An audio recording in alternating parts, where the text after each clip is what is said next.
L'intelligence artificielle, pour moi, c'est des capacités informatiques très puissantes qui permettent justement presque d'imiter le raisonnement humain à travers une capacité de raisonnement et de traitement de l'information des données extrêmement rapide avec une certaine logique dans ce processus de raisonnement. Ce que je vois comme une révolution, c'est surtout l'émergence de l'IA générative, qui est très récent. Ça s'est passé novembre 2022. Donc c'est très récent parce que l'intelligence artificielle en tant que système intelligent, ça existe depuis les années 60. Mais on n'avait pas ni la capacité en données, ni la capacité en calcul informatique pour pouvoir raisonner très rapidement comme si c'était un humain qui essaie de résoudre des problèmes ou bien de répondre à des questions. Pour la première fois, les ordinateurs peuvent comprendre, analyser le langage humain. D'où ces modèles qui ont été entraînés sur des données très importantes pour justement comprendre comment l'humain utilise ces grands langages pour traiter et résoudre des problèmes.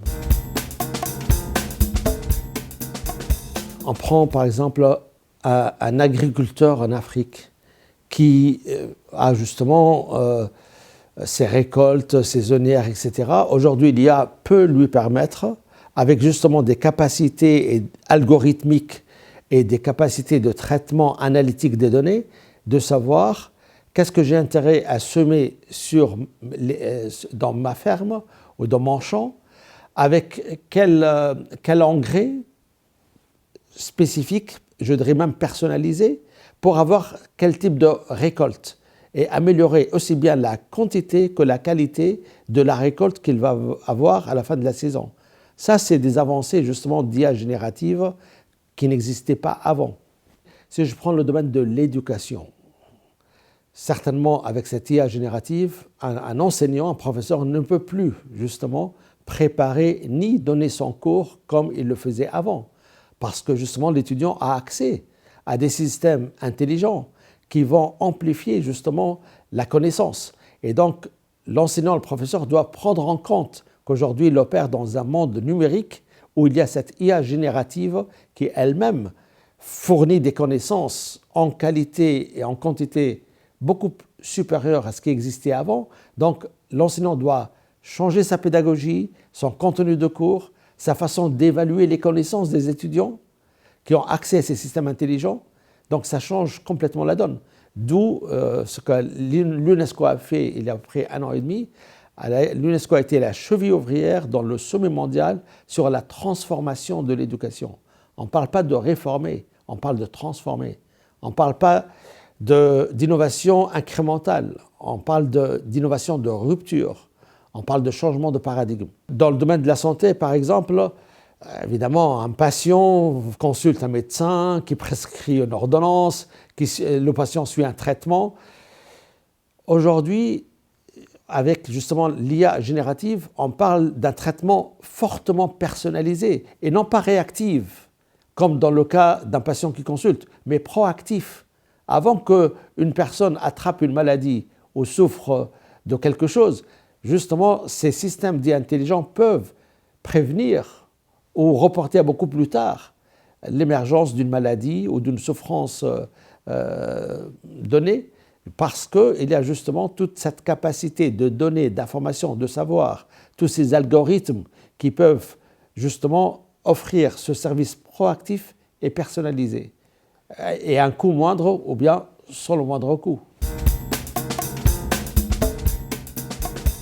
Il y a plusieurs risques, il y a plusieurs dangers causés par l'IA générative. Par exemple, la reconnaissance faciale. On peut justement suivre les mouvements d'une personne. On peut identifier une personne dans une masse de personnes.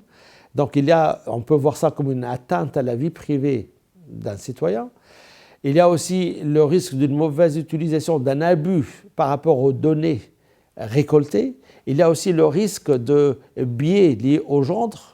Ces systèmes-là associent souvent femmes avec foyer, avec maison, avec enfants, mais associent hommes avec carrière, avec entreprise, avec leadership.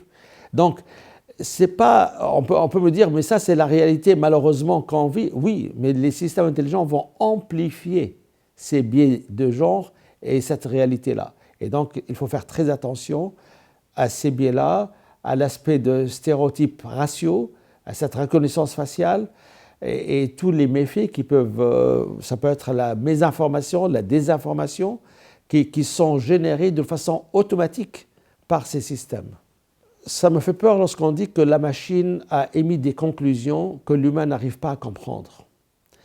Ça me fait peur lorsque l'humain n'arrive pas à suivre le raisonnement de la machine, parce qu'elle raisonne à une vitesse grand V et parce qu'elle fait des déductions à travers les données stockées que l'humain peut-être ne voit pas forcément.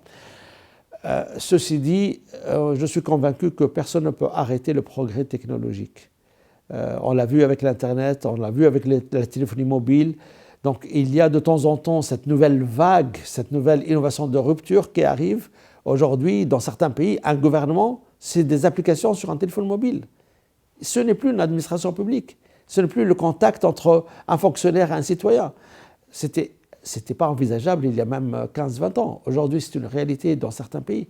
Donc, c'est pour cela que je dis qu'il vaut mieux essayer de tirer profit de ces technologies, car personne ne peut arrêter le progrès technologique. Mais il faut évidemment mettre les garde-fous, mettre les cadres réglementaires. L'UNESCO s'y prépare. L'UNESCO a voté il y a 3 ans la première recommandation mondiale sur l'éthique de l'intelligence artificielle. Un travail qui a démarré en 2018, qui a culminé avec le vote des 193 pays membres de l'UNESCO. Et ça, c'était bel et bien avant l'arrivée de ChatGPT. Donc, je peux dire que l'UNESCO a été précurseur sur ce sujet. Il faut évidemment mettre en place les garde-fous, il faut mettre en place le cadre réglementaire qui permet justement qu'il n'y ait pas une utilisation abusive et négative et que l'IA soit vraiment une force pour le bien. Il y a une question de gouvernance de l'IA qui est mondiale, qui est géopolitique, qui est stratégique. Dans mon intervention ce matin, j'ai parlé d'une approche que j'ai appelée locale. Il faut un cadre global, mais qui peut être contextualisé localement. Parce qu'évidemment, on ne peut pas penser à un cadre qui va sévir sur les 5 continents à travers le monde sans tenir compte des spécificités culturelles, linguistiques, sociétales d'un pays ou d'une région donnée.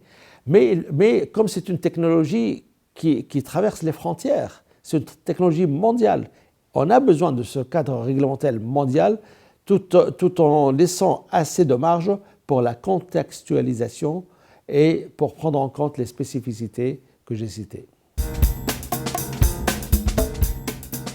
Il y a un fossé important entre l'Afrique et entre l'Europe, les États-Unis, l'Asie, parce que pour réussir l'intelligence artificielle, il faut une infrastructure numérique de qualité et fiable, alors qu'on sait que dans certains pays africains aujourd'hui, même avoir l'électricité sans coupure est un défi.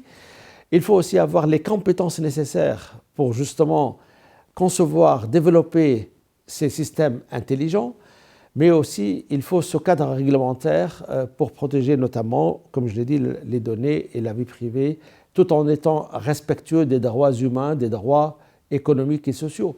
Donc l'Afrique, de par sa population qui est très jeune, c'est une population, j'ose dire, pas native de l'Internet, mais une population native de l'intelligence artificielle. Donc il a un fort potentiel humain pourvu qu'il y ait les prérequis que je viens de citer afin de réussir la transition vers l'intelligence artificielle. Pour moi, il n'y a pas de doute qu'au-delà de la fracture numérique, il y aura une fracture liée à l'intelligence artificielle. C'est une réalité aujourd'hui. Ce n'est pas à l'avenir, mais c'est une réalité. Donc comment faire telle sorte que le fossé soit réduit au fil du temps? Comment arrimer justement l'Afrique à ce mouvement de l'intelligence artificielle? C'est tout l'enjeu, mais c'est aussi parmi les objectifs du centre AI Movement de l'université UM6P au Maroc, à Rabat. C'est un centre à vocation nationale, mais aussi continentale, au service de l'Afrique, avec le concours et le partenariat de l'UNESCO.